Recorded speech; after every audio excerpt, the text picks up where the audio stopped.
Very soon in the business, either the business will fail or business will be prosperous. What happens? Suppose 4 people come together in partnership. The business doesn't show some bright prospects. Everybody thinks that because of these fellows the business is down. And therefore the first thing to improve business is to eliminate the other three. They are responsible for it. You want your objective to find out what are the leaders for a business. Everybody will put blame on the other. He will never blame himself because he can't see himself. He will see only the other three. So, if the business is falling, the partnership will break. If the business is prosperous, then everyone will say, you see, I am getting 4 lakhs profit. We have 4 partners. This 4 lakh profit now gets divided into 4. I only get 1 lakh. So if by hook or crook, by some measure, if the other 3 are eliminated, at least 1 is eliminated, then we shall eliminate 2nd, then we shall eliminate 3rd.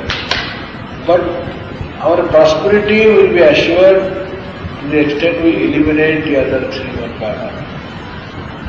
So the partnership breaks. Because in prosperity, you have not learned to share the prosperity. You are individualistic.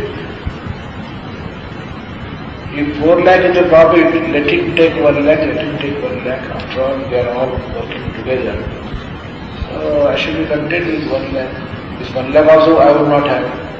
At least 3 persons would not have been there. So live and let live. Let other be also be profited, let me be also profited. My profit impact, my benefit impact is intimately dependent upon the others. This principle man forgets. The Indian forgets. And even in prosperity he will try to pull the legs of others.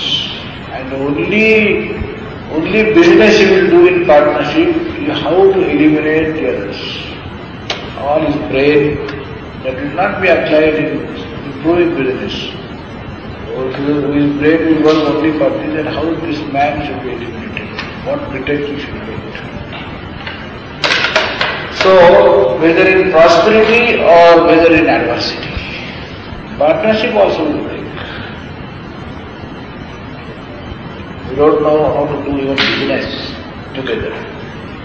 We do not know how to fight wars together, how to live a prosperous life together, how to run the administration together, how to do business together. We do not know how to play together, how to take part in sports. Sports also require some amount of teamwork.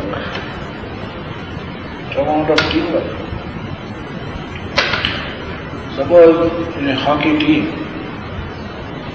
your team is playing and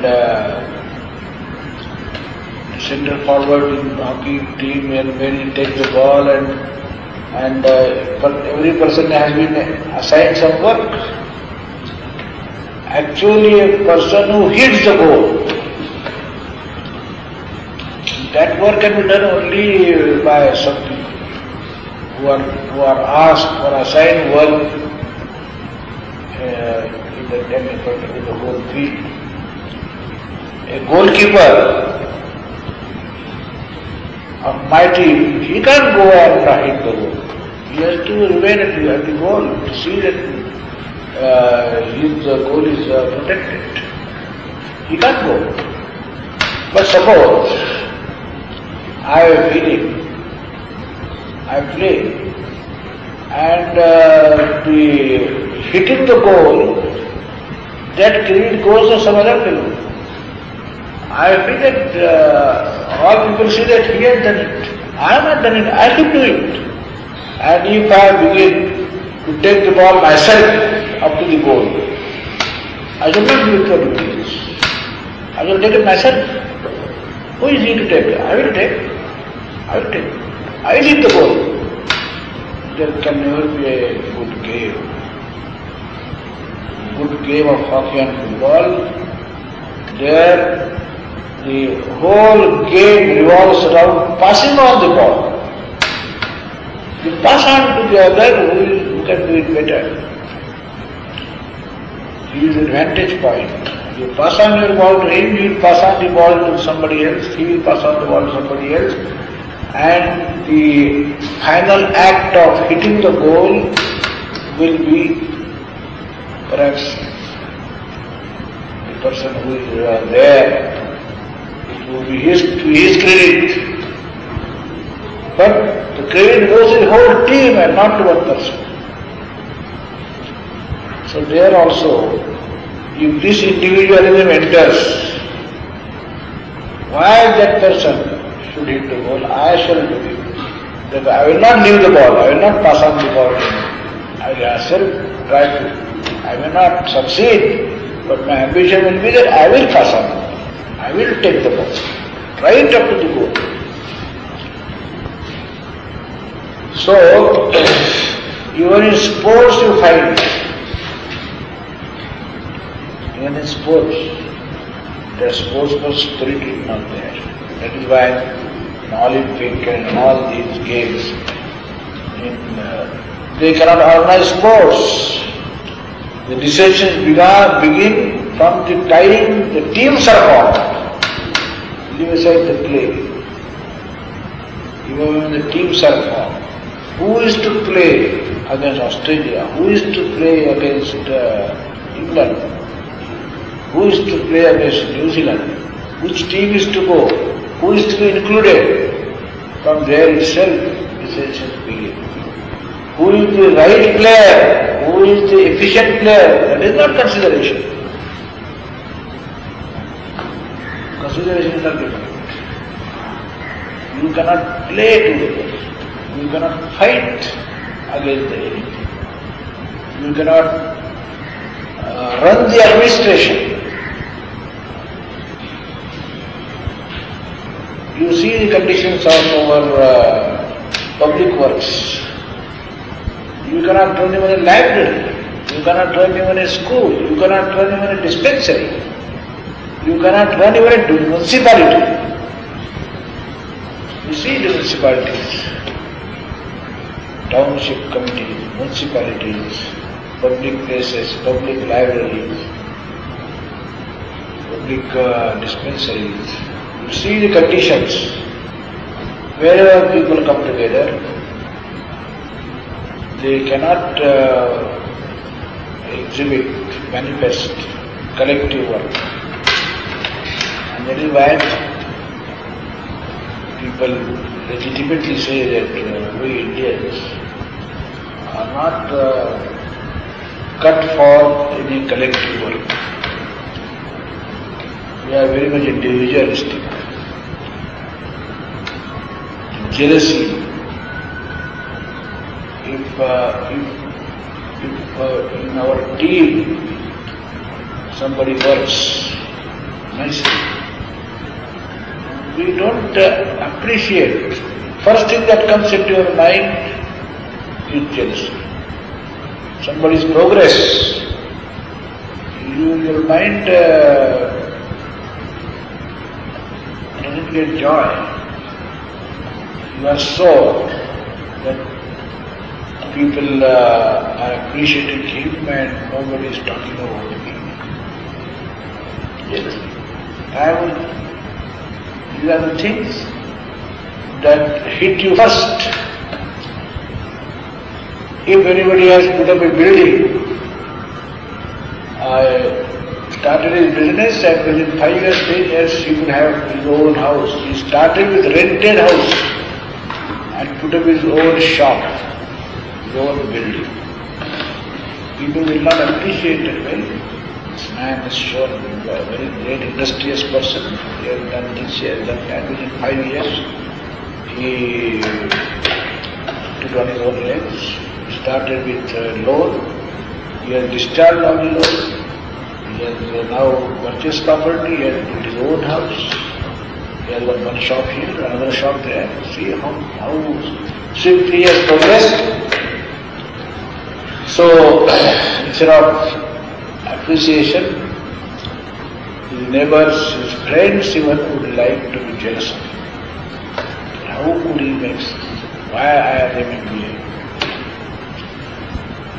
That is this always self-centeredness. That is what I say, individualistic. You always put yourself in the center of the universe. Everything to be measured from yourself. Just as we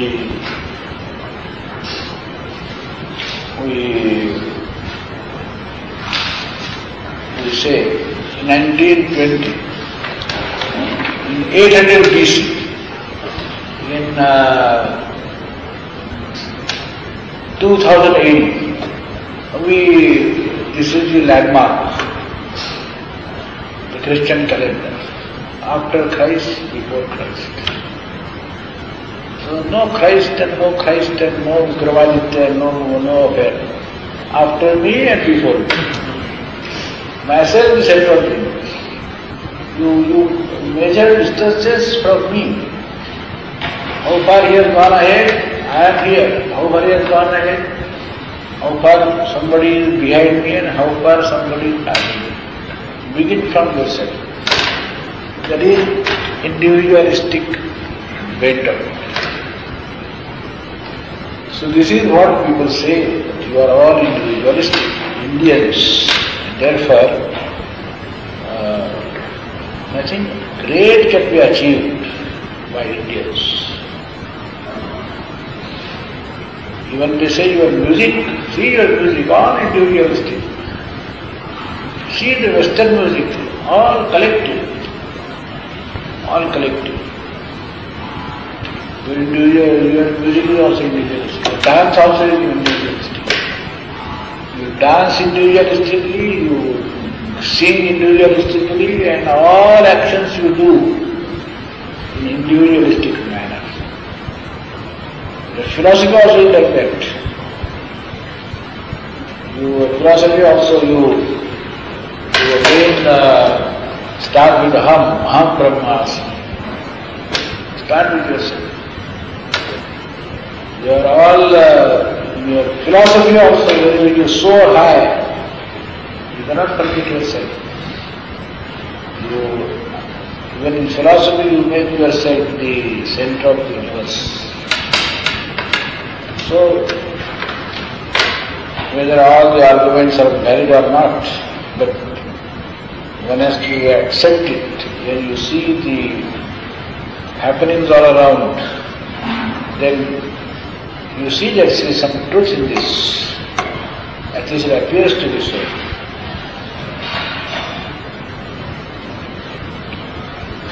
All individualistic attitude and no collective effort, no liking for collective effort. No liking for collective effort. Even in spiritual matters, you see, in mundane matters one can understand there is selfishness, then somebody, if you work along with him, then that fellow has to be given something, he becomes shareholder. So there may be some reason for having a grudge against your partners and therefore collective work will not be possible. But in spiritual matters, two sannyasis cannot come together. Two householders may come. Great difficulty, not two sannyasis. And spiritual leaders, because they have left all mundane things, what is there to be individualistic about? So these sannyasis and monks, they will come together very readily. Somebody may feel like that, but that is not possible. It is not possible. I remember one organized the meeting of many religious sects. Many sects are there. Vaishnava sects are there, Shaiva sects are there, Limbad sects are there, Jains are there, Buddhas are there. So many Sikhs, among the Sikhs also there are sects. So one gentleman, one organization tried to bring together all the people so that there may be some fruitful discussion. All are the lovers of religion. So how we can promote the cause of religion? Religion is liked by everybody because all are religious sects. So these people will be interested in the promotion of religion when materialism is spreading all over. So let us bring all these religious sects together and we discuss how the religious fervor in the country can be promoted. So some organization tried to bring all the small religious sects together. It was very nice. Everybody said yes, we can come. After what is there, one day we have to come together and then we have to discuss. We don't lose anything. So without understanding the implications, they said we shall come. But then when the time for coming together, the date came near, then the organizers of this meeting were confronted with a great problem. When they come, how are we to make them sit? How will they sit? How we shall arrange the chairs in the dais? Who should be kept at the left and who should be at the right? Who should be in the center? So, a very real problem, formidable problem. Who is to be put in the center? Because he will get prominence, he will get precedence. Others may not like. Anybody, if you can put there, all others will say that what is this? For this purpose you ask us to come here. So, some ingenious people in the organization, what they did, they organized a round. From where the round begins, nobody can say. All round. All round. You see, there is stories told. The Secretary of State, perhaps in England, the people from this country went to London when Britishers were ruling. There also they have to keep the certain serial is there, seniority is there.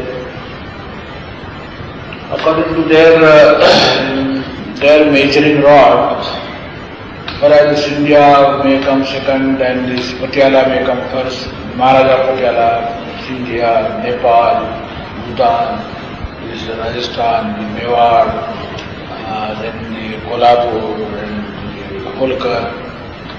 So all these people, when they were asked to come, somebody will come in the end. And we will be very sure about it. I was put in the end. So how to solve the difficulty? So there also, the Secretary of State, he also did like this. He had just a round.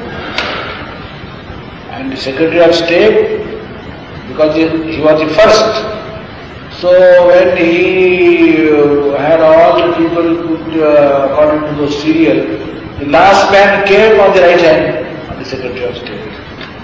So he was pleased. I was the right hand of the Secretary of State. though he was the last. Suppose from here the series begins, the man here will be the last.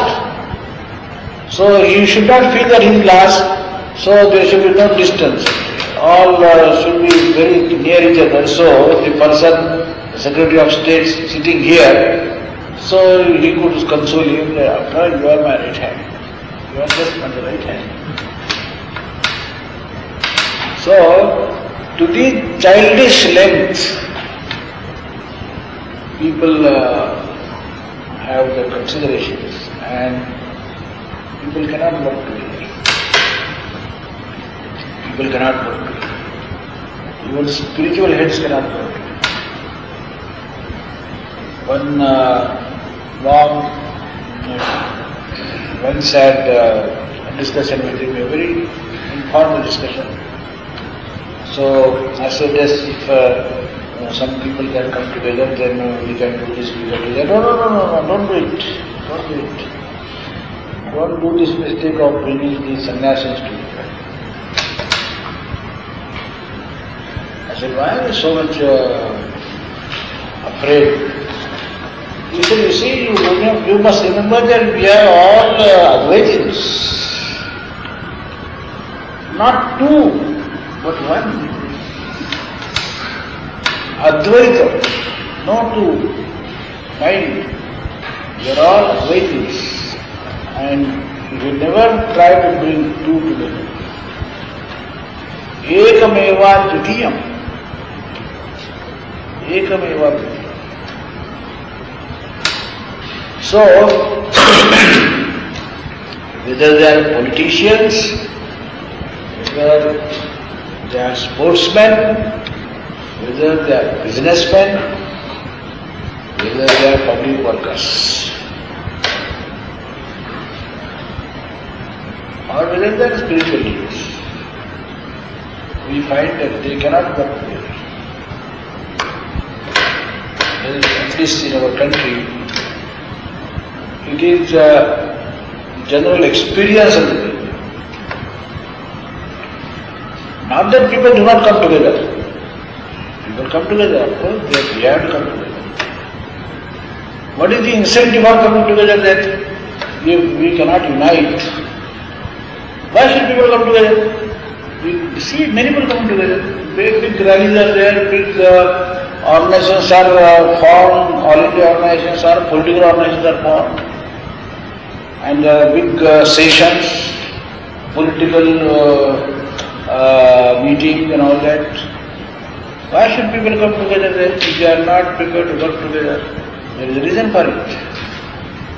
People are so much fond of fighting that they want to fight on a large scale. Therefore they come together.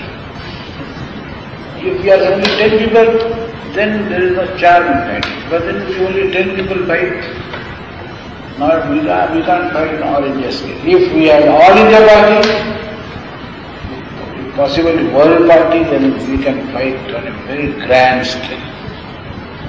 Very grand scale.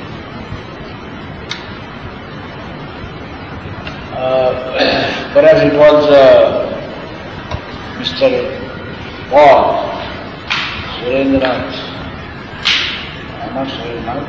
Vipin Chandra Paul, a great freedom fighter. Lal, Bal and Paul. Lala Lajpat Rai, Bal Gangadhar Tilak and Vipin Chandra Paul. These were three, that was a trio, Lal, Bal and Paul. So that Paul, if I mistake not, he said that if, you see, these Britishers are so few in number, we are so vast a population, we are just to unite and we are not to put great effort. There is no need of great ammunition and great arms and this. Even if we come together, we shall be able to get Swaraj. If you split together, he said it, If you split together, the volume of spirit will be so much that all Britishers will be drowned. Even if you split together. In a joking manner he said, even if you split together, all the people, the Britishers, how many are there here? The civil service here, there, even the army, how much? Actually our army is governing us. British army, how much army is there? British civil service, how much it is there? So all the Britishers will be drowned in the spit. So the other man said, yes, our countrymen will agree to one part of it. Spit together. That they will agree. But they will spit at each other. Not together. They will be prepared to spit. That much they can, that advice they will accept. Our great leader has asked us to spit. So we must at least do this much favor to our leader. They will prepare to spit, but they will spit at each other. So this is a very sorry picture painted by people. We Indians, we cannot work together. In my young days, I remember this Arya Samaj's leader, he used to say, different examples he used to say, we are like, to organize Hindus, especially, is like weighing the frogs. Weighing the frogs. Suppose you begin to weigh, and two pans, when you weigh, you put some weight on this side and you put the thing to be weighed. So, suppose you take that balance and put weight here 1 kilo and put frogs here. You can start weighing frogs. You will never weigh the frogs. Because as soon as you, from the basket you begin to put the frog, this frog will never remain there. So the fellow will, one frog will jump from here, you go to the other frog where there is weight. The other frog will may, the person who is weighing on the top of his head even. So the frog will never be stable there, they will be all restive and will never be able to weigh. So, to organize Indians is to weigh the frogs. It is as difficult as weighing frogs. So this is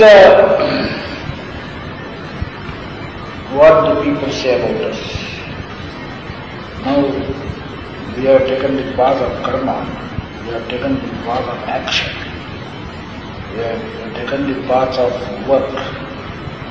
And work, if it is to be done nicely, it is to be a collective work. It is to be an organized work. And this is what people say about our present state of affairs, that we are not designed for collective work. Organization is not in our blood. It is not in our blood. Therefore, you may plan to do some individual work, but don't plan for organized work, because you cannot do it. In India it is not possible. That is the verdict which most people give about the Indian people in Indian affairs. We shall examine it closely when we meet in the